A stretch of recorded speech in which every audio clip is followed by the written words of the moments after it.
This is the story of the Toronto near miss.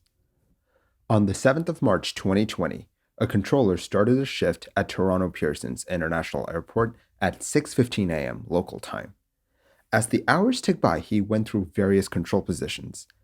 By 9:30 a.m., he was in the controller position for the north and south control towers.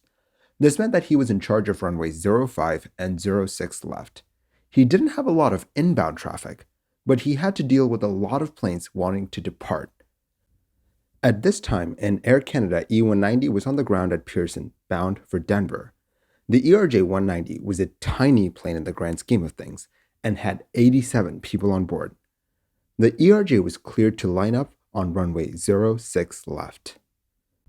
As the ERJ-190 was lining up with the runway, a Boeing 777 was also following the ERJ.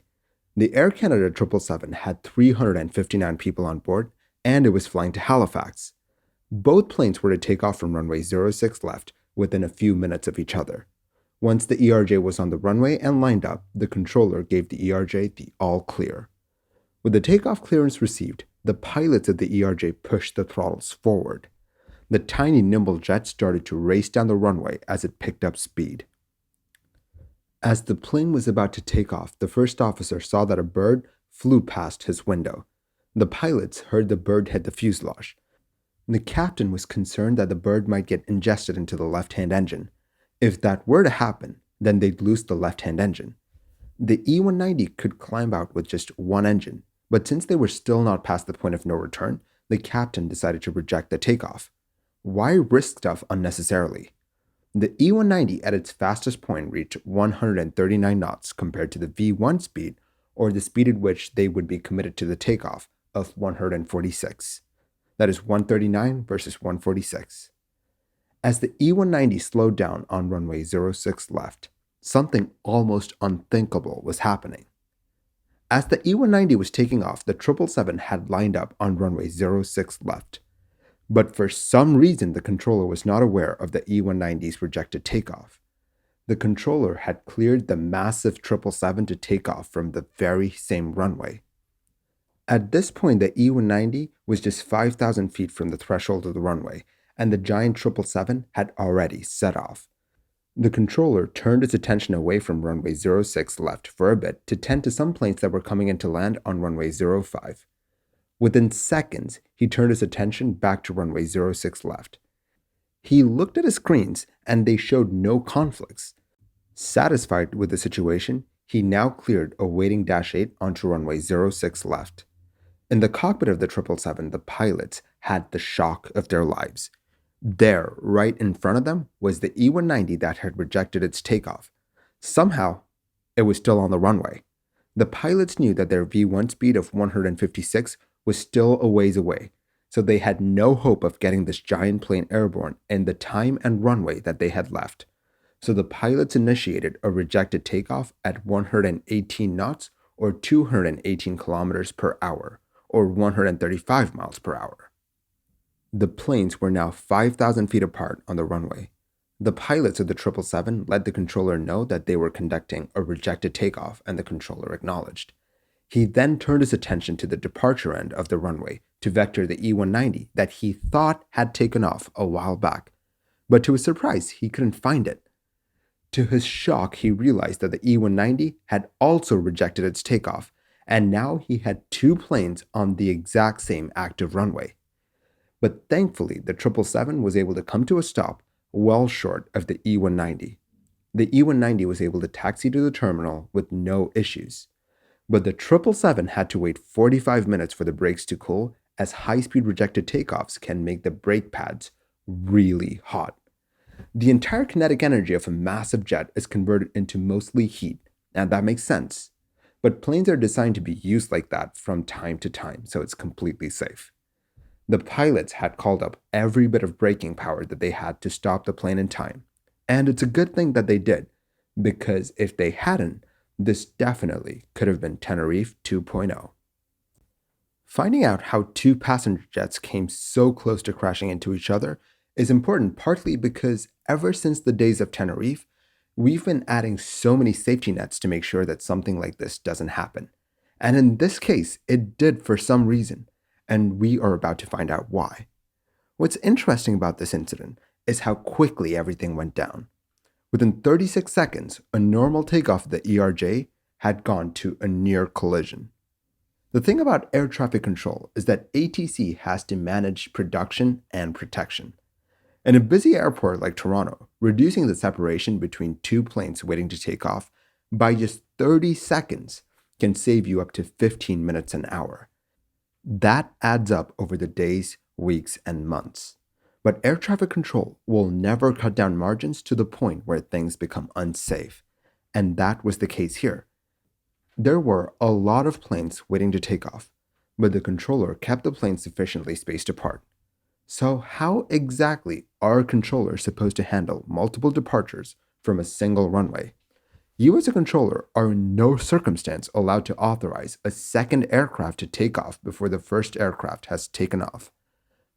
But you can start giving a takeoff clearance before the first plane has taken off. Now, for the uninitiated, a takeoff clearance is not permission to take off.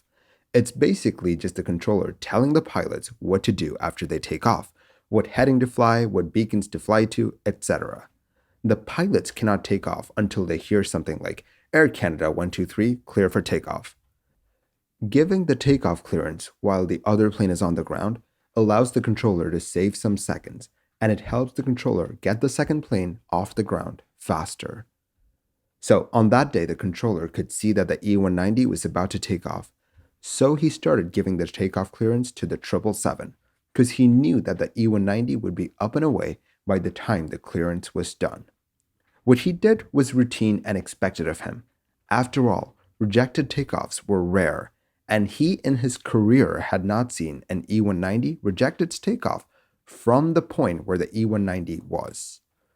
Things like this are expected, nay, required of controllers to keep our busy airports functioning smoothly.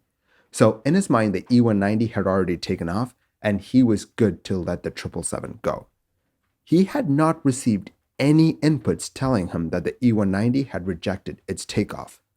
Well, why is that? The captain of the E190 sent out a radio call letting everyone know that he was rejecting his takeoff, but this coincided with the readback of the clearance from the 777. A readback is an acknowledgement from the aircraft.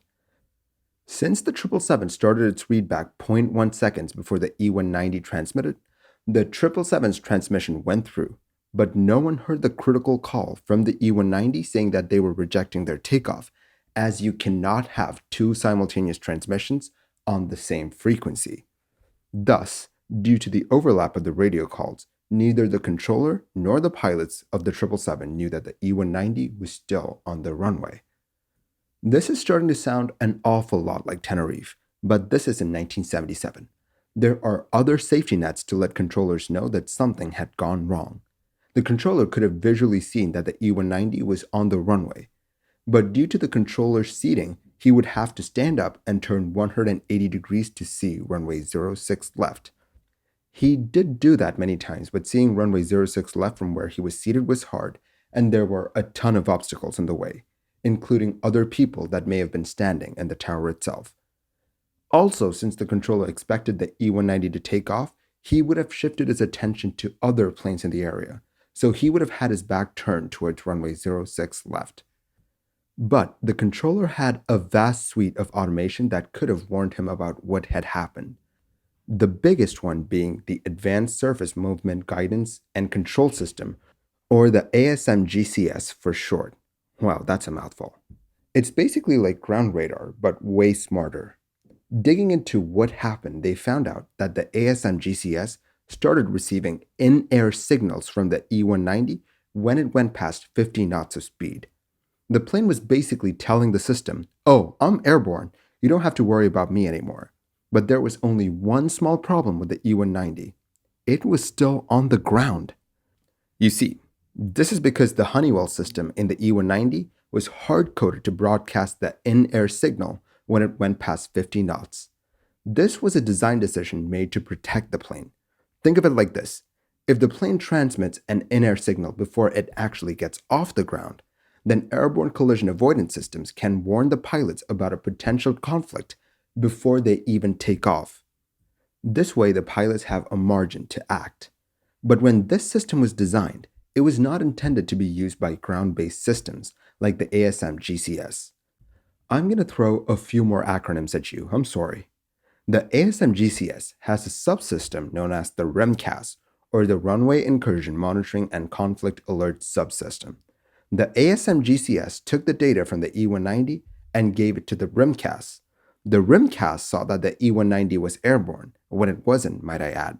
And then it was like, oh yeah, that plane has taken off, I don't have to worry about it anymore when checking for potential conflicts. The REMCAS only generated a warning when it detected the conflict when the E-190 had slowed down past 50 knots. But by the time a conflict alert was generated, the 777 had already rejected its takeoff. The funny thing is, the 777 was also identified as being in the air after it had gone past 100 knots. So this meant that the controller had no idea that the E-190 was still on the runway, and then he accidentally cleared the 777 to take off. This accident could have been so bad. Had the weather been more foggy, it is very unlikely that the 777 pilots would have been able to see the E-190 in time to stop. And that would have been very bad. You don't need me to tell you that. If you take anything away from this video, let it be that controllers are the unseen backbone of our aviation infrastructure. They play a crucial role in keeping us all safe. Go appreciate your local air traffic controller.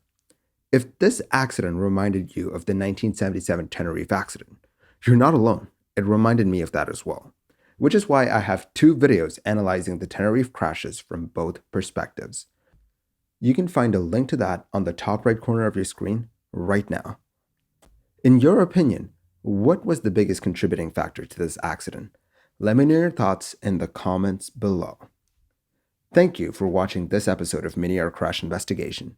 If you like the videos that I make, do consider liking and subscribing. It will really help the channel grow. I will talk to you guys next time. Stay safe.